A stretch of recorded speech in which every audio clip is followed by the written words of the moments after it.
सावरकर प्रवर्तित हिंदुत्व प्रकरण 4. आतापर्यंत आपण सिंधू हा शब्द कसा बनत गेला हे मुख्यतः संस्कृत ग्रंथांच्या आधारे पाहिले आणि जेथे वर्धमान होणाऱ्या हिंदी राष्ट्राच्या कल्पनेला सिंधुस्थान हेच नाव इतर प्रचारात आलेल्या सर्व शब्दांपैकी अधिक सार्थ असे वाटले, तेथे आपण आपल्या विवेचनाचा धागा आधीच सोडला होता. कोणत्याही तऱ्हेच्या विशिष्ट एकांगी आणि कोत्या दृष्टीचा अर्थबोध आर्यावर्त या शब्दातून निघू शकतो, तसा या सिंधुस्थान या शब्दामधून निघू नये म्हणून या शब्दाच्या व्याख्येत कोणत्याही तऱ्हेच्या विवक्षित संस्थेचा अथवा पक्षाचा संबंध न येईल अशाच रीतीने खबरदारी घेतली आहे. उदाहरणार्थ, आर्यावर्ताची एका ग्रंथातील व्याख्या अशी आहे: चातुर्वर्ण्य व्यवस्थानम यस्मिन् देशे न विद्यते तम म्लेंछ देशम जानीयाद आर्यावर्तस्ततः परम. ही व्याख्या जरी युक्त असली तरी चिरस्थायी नाही. कोणतीही संस्था ही समाजाकरिता असते. समाज किंवा त्याचे ध्येय ही काही त्या संस्थेकरता नसतात. चातुर्वर्ण्य संस्था हिचे जे इच्छित कार्य ते कार्य संपल्यावर किंवा ते कार्य तिच्या हातून पुढे न होऊ लागल्यावर बंद पडेल. परंतु तेवढ्याने आपला देश म्लेंछ देश, परकीयांचा देश होईल काय? संन्यासी, आर्य समाजी, शीख आणि इतरही पुष्कळ पंथ चातुर्वर्ण्य व्यवस्था मान्य करीत नाहीत म्हणून काय ते परकीय झाले? छे छे, ते रक्ताच्या, वंशाच्या, देशाच्या व देवाच्या बंधनांनी आमचे आहेत. तम वर्ष भारतम नाम भारती यत्र संततिः. ही व्याख्या 100 पटीने अधिक चांगली. आपण सर्व हिंदू एकच आहोत, एक राष्ट्र आहोत, कारण आपले एकच रक्त आहे. भारती संततिः. बुद्ध धर्माच्या या उदयास्ताच्या आपल्या ऐतिहासिक कालात एक समयावच्छेदे करून हिंदुस्थानातील देशी भाषांचा विलक्षण प्रसार व विस्तार झाला व संस्कृत भाषा ही फक्त विद्वान लोकांच्या परंपरेतच किल्लेकोटाप्रमाणे बंद झाली. ती इतक्या दुर्बलतेने की कोणताही नवा विचार किंवा नवे नामाभिधान हे सर्वमान्य होण्याच्या आधी त्याचे संस्कृतमध्ये भाषांतर करावे लागत असे.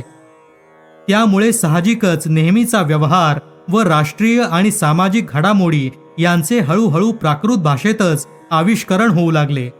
त्यामुळे प्राकृत भाषाच लोकांच्या सजीव आणि उसळणाऱ्या विचारांना नित्य नवीन तऱ्हेने, जोमदारपणाने व अचूक रीतीने मूर्त स्वरूप देण्याला अधिक समर्थ बनली. याचा परिणाम असा झाला की सिंधू आणि सिंधुस्थान हे शब्द जरी काही वेळा संस्कृत ग्रंथात सापडतात, तरी संस्कृतमध्ये लिहिणारे विद्वान लोक त्यावेळच्या भाषा गांभीर्याच्या कल्पनेप्रमाणे आपल्या देशाला भारत हेच नाव प्रामुख्याने देऊ लागले.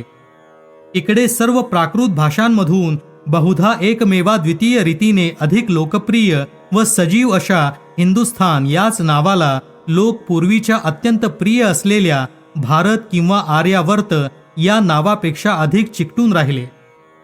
संस्कृतमधला स हा हिंदी प्राकृत भाषांमधून अथवा परकीय भाषांमधून ह कसा होतो याच्याबद्दलचे पुनर्विवेचन करण्याची येथे जरुरी नाही. त्यामुळे प्रचारात असलेल्या सर्व देशी भाषांमधून हिंदुस्थान व हिंदू या नावाचे भरपूर उल्लेख सापडतात. संस्कृत भाषा ही चिरकालपर्यंत आमच्या जातीचा एक अमूल्य ठेवा म्हणून कायम राहील, कारण आमच्या लोकांचे मूलभूत ऐक्य तिच्या योगे भक्कम पायावर उभारले गेले. आमचे आयुष्य तिने संपन्न केले, आमच्या आकांक्षा तिने उदात्त बनवल्या आणि आमच्या जीवनाचा झरा पुण्यमय ठेवला. हे जरी सर्व खरे आहे तरी पण आपल्या लोकांच्या जिवंत आणि व्यवहारामध्ये बोलल्या जाणाऱ्या भाषेचे स्थान मात्र प्राकृत भाषेनेच पटकावले. ही प्राकृत भाषा म्हणजे संस्कृत भाषेची सर्वात वडील मुलगी, जिला अत्यंत अन्वर्थक रीतीने हिंदी अथवा हिंदुस्थानी असे नाव प्राप्त झाले ती होय. ही हिंदी म्हणजे पूर्वीचे सिंधू अथवा हिंदू यांच्या वाङ्मयाचे व राष्ट्रीयपणाचे जे वंशज त्यांची भाषा होय. हिंदी ही सर्वस्वी हिंदुस्थान अथवा सिंधुस्थानची भाषा होय. हिंदुस्थानीला राष्ट्रीय भाषेच्या दर्जावर बसवण्याचा प्रयत्न काही नवा अथवा मारून मुटकून केलेला आहे असे नाही. हिंदुस्थानामध्ये ब्रिटिश लोकांचे राज्य सुरू होण्याच्याही पूर्वी कित्येक शतके ह्याच भाषेच्या द्वारे सबंध हिंदुस्थानमध्ये व्यवहार चालत होता. रामेश्वराहून निघणारा व हरिद्वारपर्यंत जाणारा एखादा साधू किंवा व्यापारी याच भाषेने आपले मनोगत सर्व हिंदुस्थानामध्ये अवगत करून देत असे. संस्कृताच्या द्वारे पंडितांच्या व राजे लोकांच्या सभांमध्ये ओळख होत असेल, परंतु हिंदुस्थानींच्या द्वारे मात्र राजसभेपासून तो बाजारापर्यंत सर्व ठिकाणी अप्रतिहत संचार चालत असे. एखादा नानक, एखादा चैतन्य, एखादा रामदास यांना या भाषेच्या योगाने सर्व देशभर आपल्या प्रांताप्रमाणेच मोकळेपणाने शिक्षण देत आणि उपदेश करीत संचार करता येत होता व त्यांनी त्याप्रमाणे तो केलाही. ह्या आपल्या स्वाभाविकरित्याच असलेल्या राष्ट्रीय भाषेची वाढ आणि विस्तार ही आपली पुरातन जी सिंधुस्थान अथवा सिंधू आणि हिंदुस्थान अथवा हिंदू ही नावे यांच्या पुनरुद्धाराशी समकालीन झाली व त्याचा क्रमप्राप्त परिणाम असा झाला की हिंदुस्थानची ही राष्ट्रीय भाषा सर्वांच्याच मालकीची असल्यामुळे तिचेही नाव हिंदुस्थानी अथवा हिंदी असे पडले. हूण आणि शक लोकांना आपल्या पराक्रमाने हुसकून दिल्यावर सिंधुस्थानाला पुन्हा एकदा अनेक शतकेपर्यंत अविचलित स्वातंत्र्य प्राप्त झाले व त्या योगाने ही भूमी पुन्हा एकदा शांतता आणि समृद्धी यांचे निवासस्थान बनली. स्वातंत्र्याची सर्व सुखे राजापासून रंकापर्यंत सर्वांना मुक्तपणाने मिळू लागली. या स्वातंत्र्याच्या जवळजवळ 1000 वर्षांच्या चिरकालामध्ये जे वैभव व जो गौरव एकसारखा होत होता त्याबद्दल त्यावेळच्या देशभक्त लेखकांनी हर्ष निर्भरतेने अनेक वर्णने केली आहेत. ग्रामे ग्रामे स्थितो देवः, देशे देशे स्थितो मखः, गेहे गेहे स्थितम द्रव्यम, धर्मश्चैव जने जने. सिंहल देशापासून ते काश्मीर पर्यंत एका रजपुतांचीच घराणी राज्य करीत होती व पुष्कळ वेळा लग्न संबंधाने त्याचे जिव्हाळ्याचे संबंध जमत व त्याच्याही पेक्षा शौर्याच्या व एकाच संस्कृतीच्या पूर्व परंपरेने ते एकमेकांशी अधिक संबद्ध होत. सर्व राष्ट्राचे जीवन यापन हे उदार आणि उदात्त अशा एकतान रीतीने होत होते आणि ही राष्ट्रीय वाढ त्याच अंतर्गत असलेल्या राष्ट्रीय जीवन ऐक्याचे बाह्य निदर्शन होते. परंतु वारंवार इतिहासामध्ये दिसून येते त्याप्रमाणे हीच अबाधित शांती आणि समृद्धी आपल्या सिंधुस्थानाला खोट्या सुरक्षितपणाच्या खात्रीने आणि केवळ स्वप्नसृष्टीमध्ये विहार करण्याच्या सवयीने गाफील करून ठेवती झाली. अखेर ज्या दिवशी गझनीच्या महमूदाने सिंधुस्थानची सरहद्द जी सिंधू नदी ती ओलांडून सिंधुस्थानवर स्वारी केली, त्या दिवशी ही मूढ झोप मोडली जाऊन सिंधुस्थान खडबडून जागा झाला. त्या दिवसापासून भीषण असा जीवन संग्राम सुरू झाला. परकीयांशी जमलेल्या झगड्या वाचून दुसरी कोणतीही गोष्ट आत्मीयतेची जाणीव इतकी तीव्र करू शकत नाही. अनेक प्रकारच्या लोकांमध्ये ऐक्य घडवून त्यांची एका राष्ट्रात व अनेक राष्ट्रांची एकाच शासन संस्थेत उत्क्रांती करण्याचे काम समान शत्रूच्या चढाई इतके दुसरे कशानेही होत नाही. द्वेष हा ज्याप्रमाणे फूट पाडतो त्याचप्रमाणे संधीही घडवून आणतो. ज्या भयंकर दिवशी तो प्रसिद्ध मूर्तिभंजक सिंधू नदी उतरून अलीकडे आला त्यावेळी इतकी हिंदुस्थानाला एकजीव होण्याला दुसरी कोणतीही अधिक परिणामकारी व बलवत्तर संधी प्राप्त झाली नाही. मुसलमान लोक याच्याही आधी कासिमच्या अधिपत्याखाली सिंधू नद उतरले होते, परंतु तो घाव केवळ वरचा व ओझरता लागला होता, कारण सिंधुस्थानच्या हृदयावर काही घाव बसला नव्हता व घावाचा रोखही काही हृदयावर नव्हता. खरा झगडा महमदापासून हटातटाने सुरू झाला व तो अखेर असे म्हणावयास काही हरकत आहे का की अब्दाली बरोबर संपला. वर्षापाठी मागून वर्षे, तपापाठी मागून तपे, शतकापाठी मागून शतके हा लढा चालूच होता. अरबस्थानातला पूर्वीचा अरबस्थानपणा सर्व निघून गेला. इराण उद्ध्वस्त झाला. इजिप्त, सीरिया, अफगाणिस्तान, बलुचिस्तान, तारतरी थेट ग्रानडापासून तो गझनीपर्यंत राष्ट्रेच्या राष्ट्रे व अनेक तऱ्हेच्या संस्कृती इस्लामच्या शांततेच्या तलवारी पुढे चक्काचूर होऊन गेल्या. परंतु हिंदुस्थानात मात्र प्रथमच हा चमत्कार घडला की इस्लामच्या तलवारीला आघात करण्यातच फक्त यश आले, परंतु तो आघात सर्वनाश मात्र करू शकला नाही. प्रत्येक आघाताबरोबर ही समशेर अधिक अधिक बोथट होऊ लागली. प्रत्येक वेळेला हिचा घाव खोल गेला, परंतु प्रत्येक वेळेला घामातून बाहेर येऊन पुनरपी घाव करण्याकरता ही उचलली जाताच पूर्वीची जखम भरून आलेली आढळली. जीत झालेल्यांचा चिवटपणा जेत्यांच्या चिवटपणापेक्षा अधिक चिवट ठरला. या उभय पक्षामधील हे अंतर केवळ उग्र होते इतकेच नाही, परंतु ते भीषणतेने असम होते. ज्यांच्याशी हिंदुस्थानाला झगडा करावा लागला ते काही एक जाती, एक राष्ट्र, एक लोकसंघ असे नव्हते, तर जवळजवळ सर्व आशिया खंडाशी व नंतर मग लगेच सर्व युरोप खंडाशी हिंदुस्थानाला झगडा करावा लागला. अरब लोक सिंध प्रांतात शिरले व त्यांना एकट्यांनाच यापेक्षा अधिक काही करता आले नाही. लवकरच त्यांना स्वतःचे स्वातंत्र्यही स्वतःच्या देशात सुरक्षित ठेवता आले नाही आणि पुढे तर एक जाती या दृष्टीने त्यांचे नावही ऐकू येईनासे झाले. परंतु तिकडे हिंदुस्थानाला मात्र एकट्याला अरब, पर्शियन, पठाण, बलुची, तारतर, तुर्क, मोगल वगैरे जातींच्या जगाला व्यापणाऱ्या प्रचंड झंझावाताने व्याप्त झालेल्या मानवी सहारा वाळवंटाशी सारखा झगडा करावा लागला.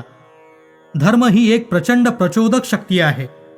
त्याचप्रमाणे लूट करण्याची चटक ही देखील एक अशीच शक्ती आहे. परंतु जेव्हा धर्मबुद्धी ही लुटीच्या लालसेने चेतवली जाते आणि लुटीची इच्छा ही धार्मिक बुद्धीला सखीप्रमाणे होते, त्यावेळी या दोहोंच्या संमेलनाने जी एक प्रचोदक शक्ती उत्पन्न होते तिला साम्य म्हणजे यांच्या मार्गात जो मानवी संहार आणि उद्ध्वस्तता पसरते तीच केवळ होय. ज्या दिवशी महमदाने प्रथम सिंधू नदी ओलांडली आणि हिंद भूमीवर स्वारी केली, त्यावेळी ह्या अशा शक्ती एकत्रित होऊन जणू स्वर्ग आणि नरक यांचा मिलाप होऊन त्यांच्या दुर्दमनीय प्रक्षुब्धतेपुढे निस्तब्ध हिंद भूमी चमकून गेली. दिवसामागून दिवस, तपामागून तप, शतकामागून शतके हे भीषण युद्ध चालले होते आणि हिंदुस्थानने अगदी एकाकी असतानाही नैतिक दृष्टीने आणि लष्करी बाण्याने हे युद्ध लढत ठेवले होते.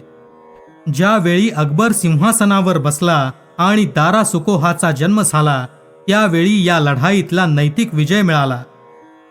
औरंगजेबाने नैतिक क्षेत्रात झालेली ही पिछेहाट भरून काढण्याचा विश्व प्रयत्न केला, परंतु त्या योगे समरांगणात सुद्धा त्याचा पराभव होण्यास मदत मात्र झाली. शेवटी भाऊने मोगलांच्या साम्राज्य सिंहासनावरच घणाचा घाव घातला व ते शतदीर्ण केले. पानिपताचा दिवस उगवला. हिंदूंनी ती लढाई गमावली, परंतु ते मोठे युद्ध जिंकले. यापुढे कोणाही अफगाणाची दिल्लीमध्ये घुसण्याची छाती झाली नाही. उलट जे विजयी हिंदूंचे निशाण आपल्या मराठ्यांनी अटकेपर्यंत नेले होते ते शीख लोकांनी स्वीकृत केले व सिंधू नदीच्या पार नेऊन काबूल नदीच्या तीरास भिडवले. या सतत चाललेल्या भीषण झगड्यामध्ये आपल्या लोकांना आपण हिंदू आहोत याची प्रखर जाणीव झाली आणि ते सर्व आपल्या इतिहासात पूर्वी कधीही झाले नव्हते इतके एक राष्ट्रीयत्वाच्या बंधनाने बद्ध झाले. हे आपण नेहमी ध्यानात ठेवले पाहिजे की आतापर्यंतचे सर्व विवेचन आम्ही सामान्यतः हिंदू संचालनाच्या सार्वत्रिक स्वरूपाबद्दल केले. त्यातील कोणत्याही एका विवक्षित तत्वाबद्दल किंवा धार्मिक पंथाबद्दल नव्हे. सनातनी, सतनामी, शीख, आर्य, अनार्य, मराठे, मद्रासी, ब्राह्मण, पंचम या सर्वांनी हिंदू म्हणूनच आपत्ती भोगल्या व हिंदू म्हणूनच विजयाचा वाटा घेतला. येथील शत्रू आणि मित्र दोघांनीही आपल्या भूमीला व आपल्या लोकांना हिंदुस्थान व हिंदू हीच अभिधाने इतर सर्व वर्ज करून कायम करण्याकरता बरोबरीने यत्न केले. आर्यावर्त आणि दक्षिणापथ, जम्बूद्वीप आणि भारतवर्ष या नावांपैकी कोणतेही नाव हिंदुस्थान या नावात जो राजकीय आणि संस्कृती निदर्शक अर्थ भरलेला आहे तो सामावू शकला नाही.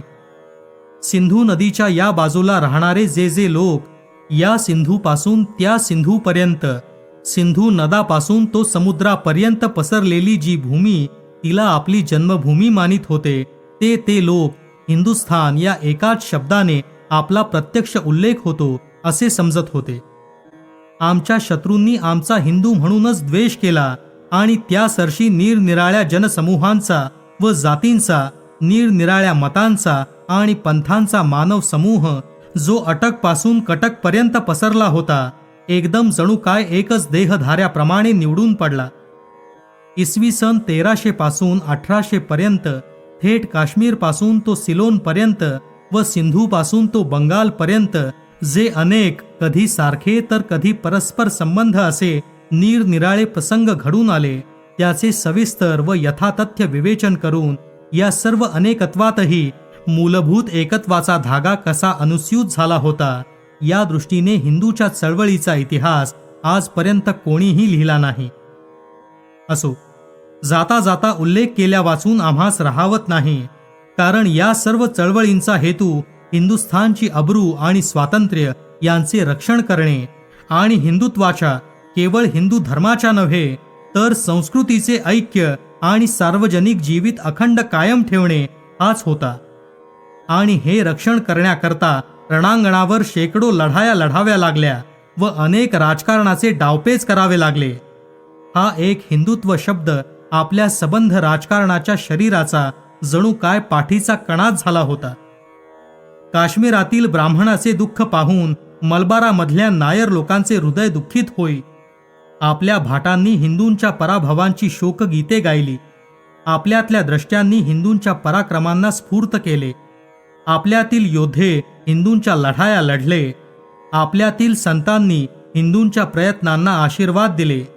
आपल्यातील मुत्सद्यांनी हिंदूंचा भविष्यकाळ घडवला आणि आपल्या मातांनी हिंदूंच्या घावावर अश्रू गाळले आणि त्यांच्या विजयाबद्दल हर्ष मानला. या सर्व गोष्टींना आपल्या पूर्वजांच्या ग्रंथातून आधार दाखवून त्या सिद्ध करण्यास एक मोठा ग्रंथ लिहावा लागेल. परंतु तूर्त हातामध्ये ज्या विषयाचे निरूपण घेतले आहे त्यामध्ये हा प्रांत येत नसल्याने हे काम जरी अत्यंत मोहक असले तरी येथे करता येत नाही. आणि म्हणून आपल्या हिंदू जातीच्या अत्यंत प्रमुख अशा अधिकारी पुरुषांच्या लेखणीतून वा वाणीतून अत्यंत स्फूर्तिदायक असे काही थोडेच निवडक उतारे देण्यावर समाधान मानावे लागत आहे. हिंदी भाषेमध्ये आजपर्यंत जे ग्रंथ लिहिले गेले आहेत त्या जुन्या आणि नव्या ग्रंथांपैकी चंद बरदाई या प्रसिद्ध भाट कवीने केलेला पृथ्वीराज रासो हा ग्रंथ आतापर्यंतच्या संशोधनाप्रमाणे अत्यंत जुना व अधिकारयुक्त असा मानला गेला आहे. याच्या आधी झाली अशी फक्त एकच कविता प्रसिद्ध आहे, परंतु सुदैवाची व आश्चर्याची गोष्ट म्हणजे ह्या आपल्या उत्तर हिंदुस्थानी भाषेमधील अगदी पहिल्या रचल्या गेलेल्या कवितेमध्ये हिंदुस्थान हा शब्द देशभक्तीच्या उर्मीने आणि स्वाभिमानी वृत्तीने उपयोगात आणलेला आहे. चंद बरदाईचा पिता जो बेन कवी, तो पृथ्वीराजाच्या पित्याला अजमीरच्या राजाला उद्देशून याप्रमाणे म्हणतो: अटल ठाट महिपाट, अटल तारा गढथानम, अटल नगर अजमेर, अटल हिंदव अस्थानम, अटल तेज परताप, अटल लंका गढ़दंडीय, अटल आप चहुआन, अटल भूमि जस मंडीय, संभरी भूप सोमेश नृप, अटल छत्र ओपै सुसर, कविराव वेन आसीम दे, अटल जगा रजय सकर. चंद बरदाई हा हिंदी वाङ्मयातील आदी कवी होय. ज्यावेळी मुसलमान लोकांचा पाय पंजाबमध्ये सुद्धा रुजला नव्हता तेव्हा अत्यंत मानधन वृत्तीच्या रजपूत लोकांना आपल्या शत्रूंनी शोधून काढलेले हीनपणाचे टोपण नाव खाली मान घालून स्वीकृत करण्याचेच व तेच आपले राष्ट्रीय अभिमानाचे निदर्शक मानण्याचे काहीच कारण नव्हते. शहाबुद्दीनचा गर्व दलित करून ज्यावेळी त्याला हिंदूंनी कसे कैद केले व पुन्हा मी हिंदू भूमीकडे डोळा वर करून बघणार नाही अशी शरण चिठ्ठी त्याने दिल्यावर उदार हृदयी पृथ्वीराजाने त्याला मुक्त करून कसे परत जाऊ दिले याचे वर्णन करताना चंदभाट म्हणतो: किय सलाम नितबार जाहु अपन्ने सुथानः, मति हिंदू पर साहि सज्ज आओ स्वस्थानः. परंतु शहाबुद्दीन हा काही हिंदूंचे हे औदार्य स्मरणारा इसम नव्हता. पुन्हा पुन्हा त्याने मागचे उपकार विसरून जाऊन एखाद्या सर्पासारखा आपला फणा उभारावा व पुन्हा पुन्हा भयंकर समरकंदन सुरू व्हावे व त्यामुळे त्या स्वर्गीय विघ्न संतोषाच्या नारदाच्या आनंदास पारावार उरू नये. जब हिंदू दल जोर हुआ छुट्टी मीर घर भ्रम, असमय अरबस्तान चला करने उब्द साक्रम, जूरे हिंदू मीर बहे खग्ग तारम, मुखे मरमारम बहे सूर सारम, हिंदू म्लेच्छ अधाई धाईन, नच नारद युद्ध चायन. परंतु हिंदूंना नेस्तनाबूत करण्याचे शहाबुद्दीनाने जरी भगीरथ प्रयत्न केले तरी शहाबुद्दीनाचा अखेर पराजय झाला व शहाबुद्दीनाला पज्जून रायाने पुनरपी कैद केले. ही विजयानंदाची वार्ता ऐकून दिल्ली नगर आनंदाने बेहोश होऊन गेले. दिल्लीच्या नागरिकांनी दिल्लीश्वर पृथ्वीराज यांचे अभिनंदन केले. आज भाग चहुआन घर, आज भाग हिंदवान, इन जीवित दिल्लीश्वर गंजन सक्कै आन. आजपर्यंत ज्याने अनेक वचनभंग केले होते त्याच शहाबुद्दीनाने पुन्हा एकदा गंभीरपणाने वचने दिली व पुन्हा आपली सुटका करून घेतली आणि पुन्हा एकदा व यावेळी शेवटच्या वेळेला त्याने हिंदुस्थानवर स्वारी केली आणि एका दुष्ट धडकीसरशी थेट दिल्लीच्या वेशीपर्यंत तो येऊन धडकला. हिंदपती पृथ्वीराजाने घाईघाईने आपले लढाईचे सल्लागार मंडळ बोलावले. शहाबुद्दीनाने उन्मत्तपणाने लढाईचे आव्हान केले. ते ऐकून सर्व रावळ व सामंत हे क्रुद्ध होऊन गेले. त्यावेळी चामुंडराय याने मुसलमान दूताला निरोप सांगितला की तुझ्या शहाला त्याने मागे येथील जी पदधूली चाटली होती तिची आठवण दे व सांग की निर्लज्ज म्लेंच लजे नाही हम हिंदू लजवान. शेवटचा तो घोर दिवस जवळ येऊन ठेपला व दोन्हीही पक्षाला हे कळून चुकले की आताचा प्रसंग निकराचा आहे. चंद बरदाईने ज्यावेळी हम्मीर फितूर झाला त्याच दिवशी कुलस्वामिनी दुर्गा देवीला याप्रमाणे अत्यंत सद्गद अंतःकरणाने व देशभक्तीच्या उर्मीने करुण प्रार्थना केली. द्रग्गे हिंदू राजान बंदीन आयम, जपै जाप जाल धरम तू सहाय्यम, नमस्ते नमस्ते ई जालम धरानी, सुरम आसुरम नाग पूजा प्रमाणी. या महासमराचे भयंकर वृत्त निवेदन करून अखेर पृथ्वीराजाने कशा चातुर्याच्या कटाने शहाबुद्दीनाला ठार केले याचे रसभरीत वर्णन देऊन स्वातंत्र्य रक्षणार्थ पतन पावलेल्या हिंदूंच्या या सम्राटाला अशा शब्दात करुणामय वंदन करून कवीने आपले काव्य पूर्ण केलेले आहे. धनी हिंदू पृथ्वीराज जिने रजवट्ट उजार्य, धनी हिंदू पृथ्वीराज बोल कलिमज्ज उगार्य, धनी हिंदू पृथ्वीराज जेन सुविहान संध्यो, बार बारह ग्रहिमुखी अंतकाल सरबंध्यो. रासो या सर्व ग्रंथामध्ये हे एक ध्यानात ठेवण्यासारखे आहे की जरी भारत या शब्दाचा उपयोग महाभारत या अर्थी केला तरी भारतवर्ष या अर्थी क्वचितच केला आहे. जी ही गोष्ट आपल्या उत्तर हिंदुस्थानातील प्राचीनतम हिंदी ग्रंथात सापडते तीच गोष्ट अगदी थेट हिंदू लोकांच्या पुनरुत्थानाच्या काळात व हिंदू मुक्ततेच्या समरयुद्धातही दिसून येते.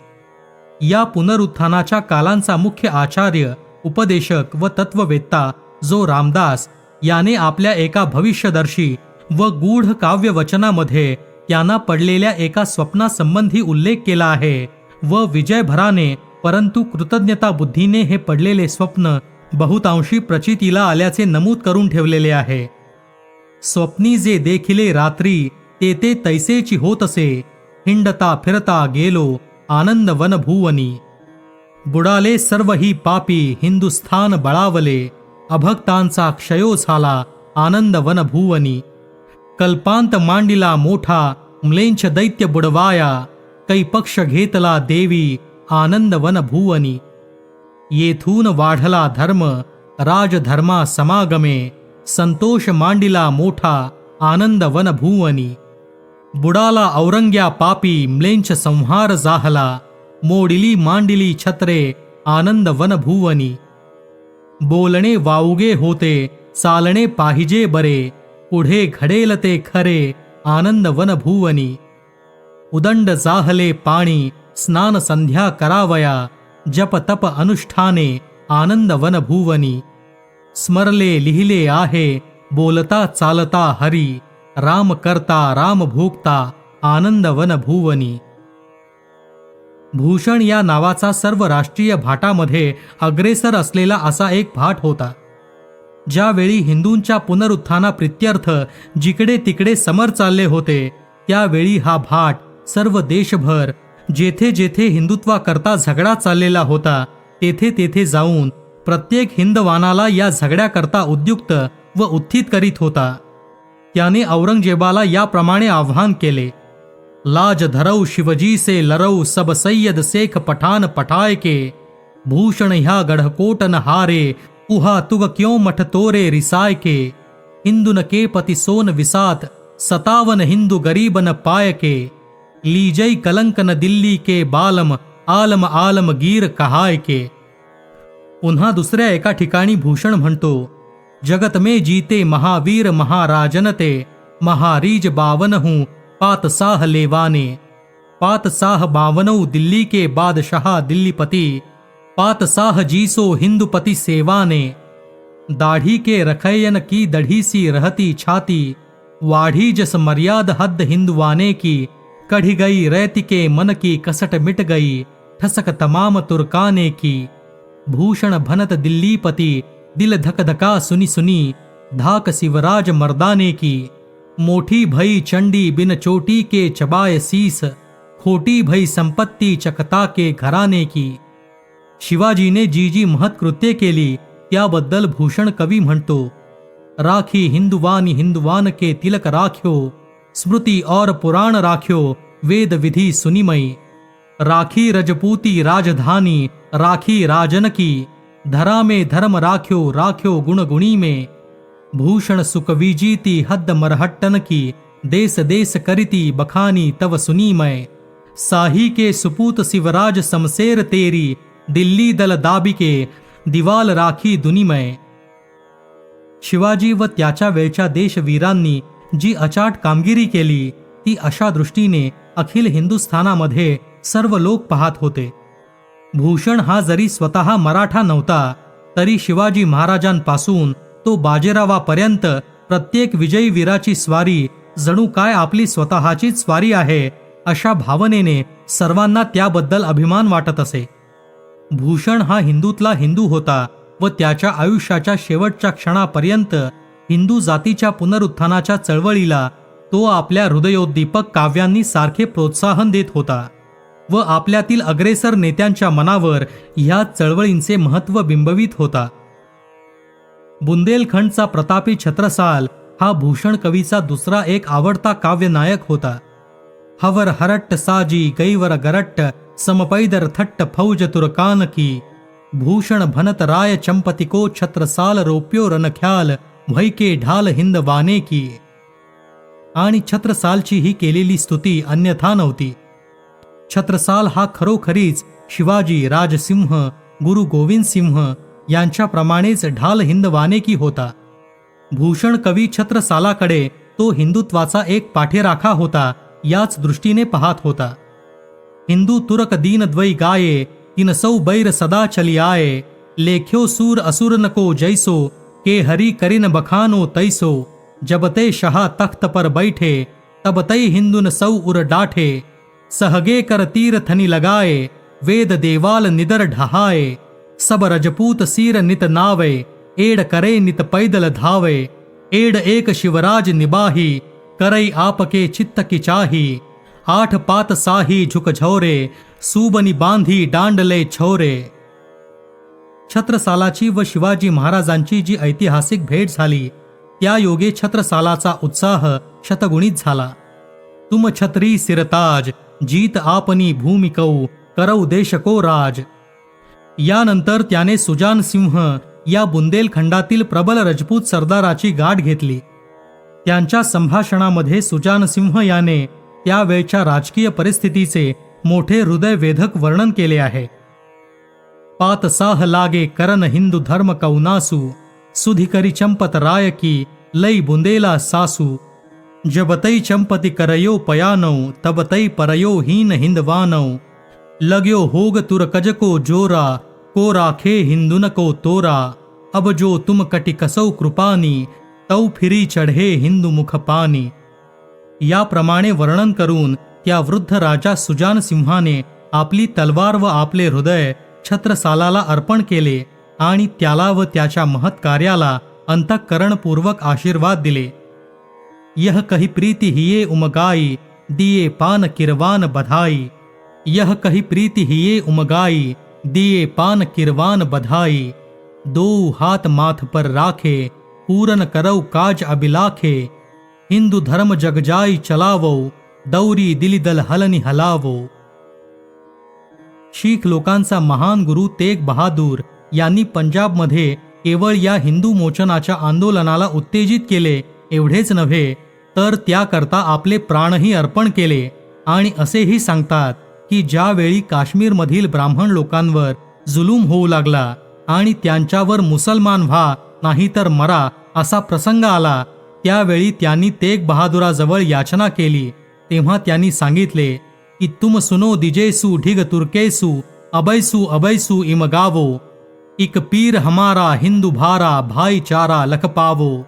है तेग बहादुर जगत उजागर, ता आगर तुर्क करो, तिस पाछे तबही हम फिर सबही बन है तुरक भरो. आणि ज्यावेळी त्याला आपल्या जातीच्या व धर्माच्या शत्रूंनी आवाहन केले, त्यावेळी त्याने धीटपणे सांगितले की तिनते सुनश्री तेग बहादुर, धर्म निवाहन विषय बहादुर, उत्तर भनयो धर्म हम हिंदू, अति प्रिय को किम करे निकंदू. याचा त्रिभुवन विख्यात पुत्र गुरु गोविंद सिंग हा एक समयावच्छेदे करून कवी, तत्ववेत्ता व आपल्या हिंदू जातीचा व हिंदू संस्कृतीचा संरक्षक योद्धा होता. एकाच अंतस्फूर्तीच्या क्षणात तो गरजून उठला की सकल जगत में खालसा पंथ गाजे, जगे धर्म हिंदू सकल भंड भाजे. शिवछत्रपतींचे चरित्र या जुन्या पुस्तकात शिवचरित्रकार म्हणतात, शिवाजीच्या मनात आले जे आपण हिंदू सर्व दक्षिण देश यवनांनी पादाक्रांत केला, क्षेत्रास पीडा केली, हिंदू धर्म बुडवला, प्राणही देऊन धर्म रक्षू, आपले पराक्रमे नवीन दौलत संपादू, ते अन्न भक्षू.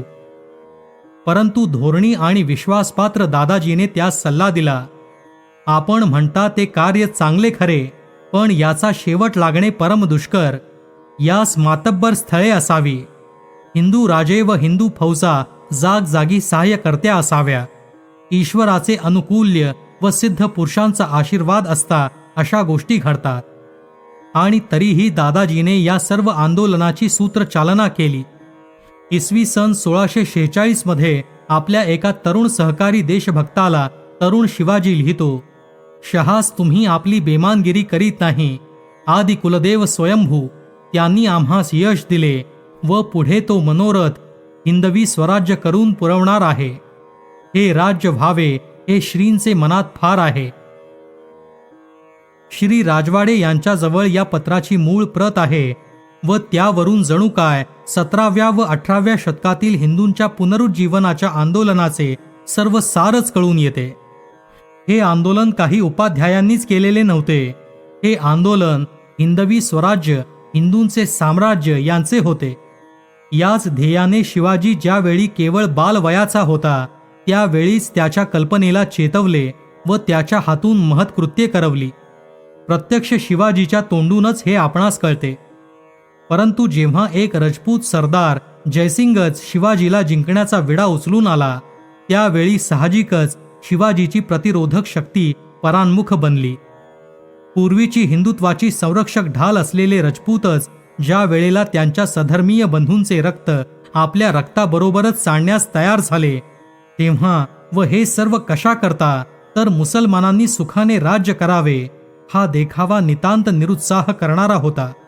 शिवाजी जयसिंगाला म्हणतो, तुम्हास जे किल्ले पाहिजे ते मी देतो, निशाण चढवतो, पण मुसलमानास यश न देणे. मी हिंदू, आपण रजपूत, तेव्हा हिंदूच, राज्य मूळचे हिंदूंचे. हिंदू धर्मरक्षकापुढे मी डोके शतदा नमवीन, पण हिंदू धर्माची मानहानी होईल असे कधीही घडणार नाही. जयसिंगाचे हृदय शिवाजीचे हे शब्द ऐकून निसंशय हल्ले व त्याने उत्तर केले, औरंगजेब बादशहा पृथ्वीपती, त्याशी तुम्ही सख्य करावे. शत्रुत्वाने राहून या काळी परिणाम लागणार नाही. आम्ही हिंदू जयपूरचे राजे, तुम्ही हिंदूच, तुम्ही हिंदू धर्म स्थापन करता, यास्तव आम्ही तुम्हास अनुकूल आहो. शिवाजीच्या आधिपत्याखाली हिंदू सत्तेचा उदय झाला हे पाहून सर्व हिंदुस्थानातील प्रत्येक हिंदू हृदयास जणू काय विजेचे धक्के बसले.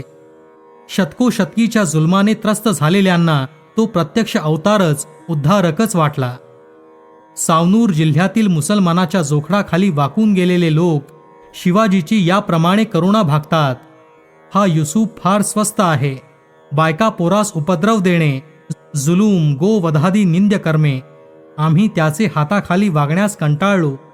तुम्ही हिंदू धर्माचे संस्थापक, म्लेच्छांचे नाशक म्हणून तुम्हाकडे आलो. तुम्हाकडे आम्ही आलो म्हणून आमचे द्वारात चौकी बसली आहे. अन्न पाण्या वाचून जीव येण्यास उद्युक्त झाले आहेत, तरी रात्रीचा दिवस करून येणे. आपला भाऊ व्यंकोजी याला तंजावरची जहागीर परत देताना शिवाजींनी जी अट घातली ती अशी होती की मुसलमानी सत्तेचे स्वामित्व त्यांनी मानू नये. शिवाजीने त्याला लिहिले, दुष्ट हिंदू विद्वेषी यास आपले राज्यात ठेवू नये. स्वातंत्र्याच्या युद्धामध्ये संताजी घोरपडे व त्याचे बंधू यांनी जी राष्ट्रीय कामगिरी केली त्याच्याबद्दल त्यांचा गौरव करण्याकरता राजाराम महाराजांनी बहिर्जी याला अत्यंत उच्च दर्जाची व अभिमानास्पद असलेली हिंदूराव अशी पदवी समर्पण केली. जेव्हा जिंजीच्या वेढ्यामध्ये मराठे सैन्य रेटले जाऊ लागले त्यावेळी त्या वेढ्यातून निसटून जाण्याकरता मोगल सेनापतीच्या अधिपत्याखाली असलेल्या मराठे सैनिकांची मने वळवण्याचा एक प्रयत्न करण्यात आला. नागोजी राजे यांचकडे संधान केले, तुम्ही आम्ही एक झाल्यास ही फौज मोडून हिंदू धर्म जतन करू, त्या पक्षी तुम्ही फुटून आम्हाकडे यावे. तेव्हा नागोजी राजे मुसलमानी नोकरी सोडून मोर्चे उठवून शहरात 5,000 फौजे निशी गेले. शिर्के हे मोगलांचे ताबेदार बनले, कारण त्यांचे संभाजीने शिरकाण केले. तेव्हा खंडो बल्लाळ म्हणाले, तुमचे शिरकाण केले तसेच आमचेही 3 पुरुष हत्तीपायी मारवले, परंतु हिंदूच्या दौलती करता आम्ही झटत आहोत, तुम्ही तो भागी आहात.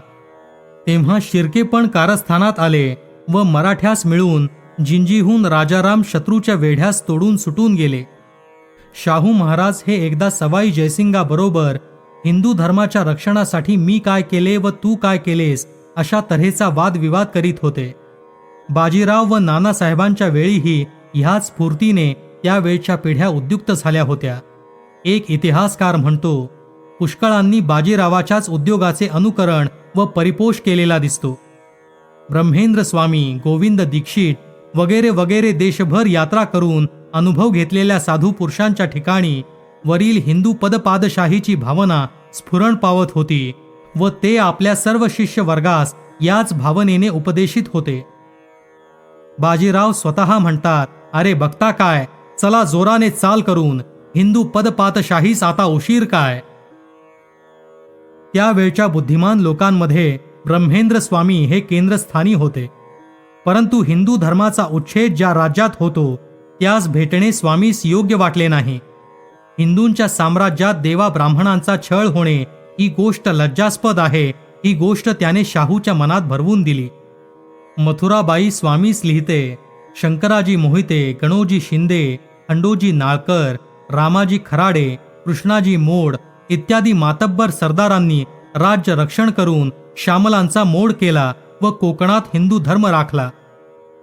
मथुराबाई आंग्रे या शूरबाईने त्यावेळी लिहिलेली पत्रे ही सर्व स्वदेशाभिमानाच्या उत्कटतेने व जोमाने ओतप्रोत भरलेली आहेत आणि ज्यांना ज्यांना म्हणून ह्या हिंदूंच्या पुनरुत्थानाच्या चळवळीचे मर्म जाणण्याची इच्छा आहे त्यांनी ही सर्व पत्रे एकदा अवश्य वाचावी. युरोपमध्ये जी धार्मिक चौकटीची कोर्टे उघडली होती त्याची हिंदुस्थानामधील नक्कल म्हणजे पोर्तुगीज लोकांनी गोमांतकामध्ये दाखवलेले धर्मवेड होय. एकदा त्यांनी हिंदूंना सर्व धार्मिक नित्य नैमित्तिक आचार आचरण्याची बंदी केली तेव्हा लोकहितदक्ष अंताजी रघुनाथ याने हा हुकूम धाब्यावर बसवला व इतर हिंदूंनाही तसे करण्यास प्रोत्साहन दिले. परंतु त्याला हे पक्के माहीत होते की नेभळ्या शांततेचा प्रतिकार म्हणजे नेभळेपणाचेच दुःख सोसणे होय. त्यावेळी जी परिस्थिती होती त्या परिस्थितीमध्ये यशस्वी व्हावयास एखाद्या बाजीरावाच्या अथवा एखाद्या चिमणाजीच्या प्रखर तलवारीच्या सहाय्याची आवश्यकता होती. पोर्तुगीजांच्या हिंदी वसाहतीमध्ये क्रांती घडवून आणणारा हाच अंताजी होय.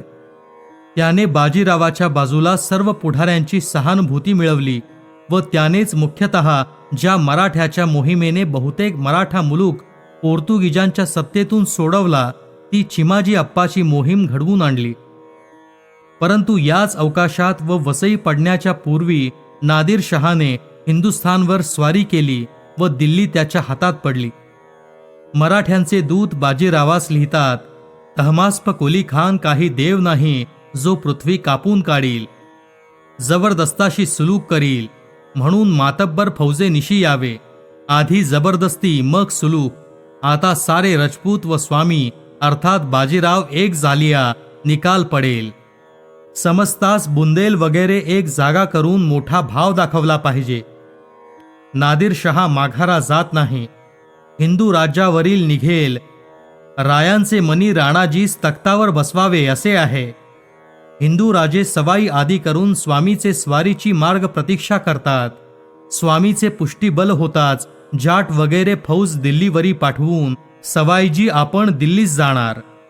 परंतु वसई अजून पडली नव्हती व म्हणून बाजीरावाला वेळेवर तिकडे जाता आले नाही. त्याच्या ह्या अडचणीमुळे तो अगदी चिडून गेला होता. तो लिहितो, हिंदू लोकांस संकट थोर प्राप्त झाले आहे.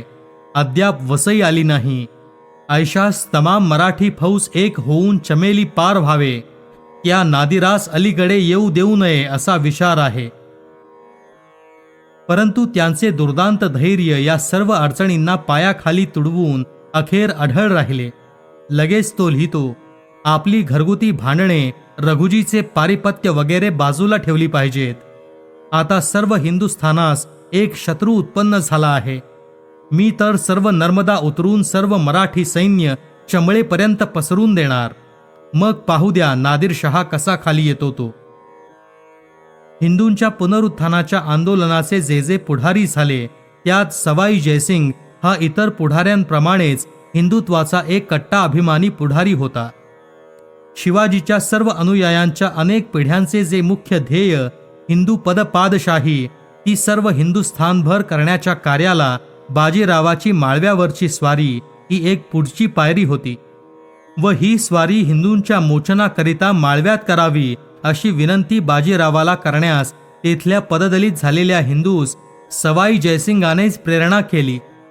आपल्या एका पत्रात हा सुविद्य व देशभक्त रजपूत राजा लिहितो, सिद्धिश्री नंदलालजी प्रधान व भाईजी ठाकुर संस्थान इंदौर अमरगढ़सु महाराजाधिराज श्री सवाई जयसिंह जी कृत प्रणाम बंचजो.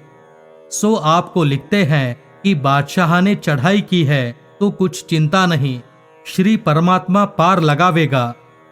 बाजीराव पेशवे से हमने आपके निस्बत कोल वचन कर लिया है.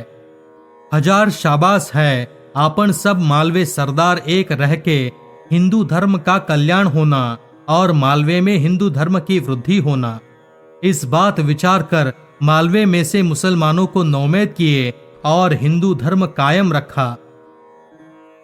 हिंदूंच्या मोचनाची व हिंदू पदपादशाहीच्या स्थापनेची ही जी प्रचंड चळवळ झाली तिने मनुष्यांचा एक मोठा नेता निर्माण केला. तो म्हणजे बाजीरावाचा विख्यात पुत्र नानासाहेब होय. नानासाहेब जेथे जेथे दृष्टीस पडतात तेथे तेथे ते हिंदुत्वाचे रक्षक म्हणूनच दृष्टीस पडतात. ताराबाईला ते लिहितात, मोगल केवळ हिंदू राज्याचे शत्रू, त्यास देखील अनुसंधाने होत असता सेवकच वाकडे वर्ततात हा दोष. पानिपतच्या समरभूमीवर जरी पुष्कळ नाश झाला तरी सर्वनाश काही झाला नाही. कारण त्या युद्धातून 2 माणसे जगली व त्यांनी हिंदू सत्तेचा पडता ध्वज सावरून धरला, नाना फडणवीस व महादजी शिंदे. हिंदू सत्तेची बुद्धी, तिची तलवार, तिची ढाल यांनी जवळजवळ 25 वर्षे चिंतन केले, संचालनाचे काम केले, युद्धे केली आणि हे सर्व पानिपतचा घोर पराभव झाला असतानाही किंवा झाला म्हणूनच. कारण यांना आजपर्यंत झालेल्या सर्व आघातापेक्षा हा आघात प्रचंड होता आणि हे सर्व सोसूनही अखेर हिंदुस्थानचे खरे राजेपद संपादन करण्यात त्यांनी यश मिळवले. त्यावेळी घडून येणाऱ्या प्रत्येक गोष्टीमध्ये हिंदूंच्या यशश्चंद्राची कला उत्तरोत्तर अखंड वर्धमान होत आहे याची जाणीव प्रत्येक राष्ट्रीय प्रवृत्तीच्या हिंदू मनाला किती पूर्णपणे झाली होती व आपल्या हिंदुत्वाबद्दल व जे आता निस्संदेह प्रस्थापित झाले होते त्या हिंदू साम्राज्याबद्दल ते किती उत्कटत्वाने अभिमान बाळगीत होते हे त्यावेळच्या कुशाग्र व मुत्सद्दी लोकांच्या लेखनावरून उत्तम रीतीने ध्यानी येईल. गोविंदराव काळे हे प्रख्यात वकील पेशव्यांच्या वतीने निजामच्या दरबारी होते. महाराष्ट्राच्या एका टोकापासून दुसऱ्या टोकापर्यंत ज्या बातमीने सर्वांची हृदये आनंदाने उचंबळून गेली होती, ती नाना आणि महादजी यांच्या समेटाची बातमी ऐकून गोविंदराव काळे यांनी अशा प्रकारचे पत्र नाना फडणवीसास लिहिले. पत्र पाहताच रोमांच उभे राहिले, अति संतोष जाहला. विस्तार पत्री किती लिहू, ग्रंथचे ग्रंथ मनात आले. अटक नदीचे अलीकडे दक्षिण समुद्रा पावेतो हिंदूंचे स्थान तुर्कस्थान नव्हे, हे आपली सीमा पांडवांपासून विक्रमाजिता पावेतो यांनी राखून उपभोग घेतला. त्यामागे राज्यकर्ते नादान निघाले, यवनांचे प्राबल्य झाले. चकत्यांनी अर्थात बाबरच्या वंशजांनी हस्तनापूरचे राज्य घेतले. शेवटी आलमगिराचे कारकिर्दीत यज्ञोपवितात 3.5 रुपये जेजया बसून ओले अन्न विकत घ्यावे अशी नौबत गुजरली. त्या दिवसात कैलासवासी शिवाजी महाराज शककर्ते व धर्म राखते निघाले. त्यांनी किंचित कोण्यात धर्मरक्षण केले. पुढे कैलासवासी नानासाहेब व भाऊसाहेब प्रचंड प्रताप सूर्य असे झाले की असे कधी झाले नाहीत. हल्ली श्रीमंताचे पुण्य प्रतापे करून व राजेश्री पाटील बुवांच्या बुद्धीच्या व तलवारीच्या पराक्रमे करून सर्व घरास आले. परंतु झाले कसे? प्राप्त झाले तेणे करून सुलभता वाटली. अगर मुसलमान कोणी असते तरी मोठे मोठे तवारीख नामे झाले असते. यवनांच्या जातीत इतकी गोष्ट चांगली झाल्यास गगनाबरोबर करून शोभवावी. आमचे हिंदूत गगना इतकी झाली असता उच्चार न करावा हे चाल आहे. अलभ्य गोष्ट घडल्या. यवनांच्या मनात की काफरशाही झाली असे बोलतात. लेकिन ज्यांनी ज्यांनी हिंदुस्थानात शिरे उचलली त्याची पाटील बाबांनी फोडली. न लाभल्या त्या गोष्टी लाभल्या. त्यांचा बंदोबस्त शककर्त्याप्रमाणे होऊन उपभोग घ्यावे पुढेच आहे. कोठे पुण्याईत उणे पडेल आणि काय दृष्ट लागेल न कळे. झाल्या गोष्टी यात केवळ मुलूक राज्यप्राप्ती इतकेच नाही, तरी वेदशास्त्र रक्षण, गो ब्राह्मण प्रतिपालन, सार्वभौमत्व हाती लागणे, कीर्ती यश यांचे नगारे वाजणे इतक्या गोष्टी आहेत. हे किमया सांभाळणे हक्क आपला व पाटील बाबांचा. त्यात व्यत्यास पडला की दोस्त दुश्मन मजबूत, संशय दूर झाला, अति चांगले. दुश्मन उषा पायथ्याशी लागून आहेत, चैन नव्हते. आपण लिहिल्यावरून मन स्वस्थ झाले. हे एकच पत्र इतक्या सहज आणि इतक्या सौलभ्याने लिहिलेले आहे की हे एकच पत्र आपल्या सर्व इतिहासाचे इंगित इतक्या स्पष्टपणाने देत आहे की थिल्लरपणाने लिहिलेले ग्रंथचे ग्रंथ यापेक्षा अधिक समज करून देऊ शकणार नाहीत. हिंदू आणि हिंदुस्थान यांच्या उत्पत्तीबद्दल स्वयंस्फूर्तीने त्यामध्ये अचूक उल्लेख केला आहे. आपल्या अगदी शेवटल्या पिढीपर्यंत आपले पूर्वज किती पूर्णपणाने या संज्ञांना सादर मान देत होते व तद्रूप झाले होते याचे इतके वक्तृत्वपूर्ण निदर्शन या पत्रात झाले आहे की यापुढे अधिक उतारे देणे हे अगदी अनावश्यक आहे.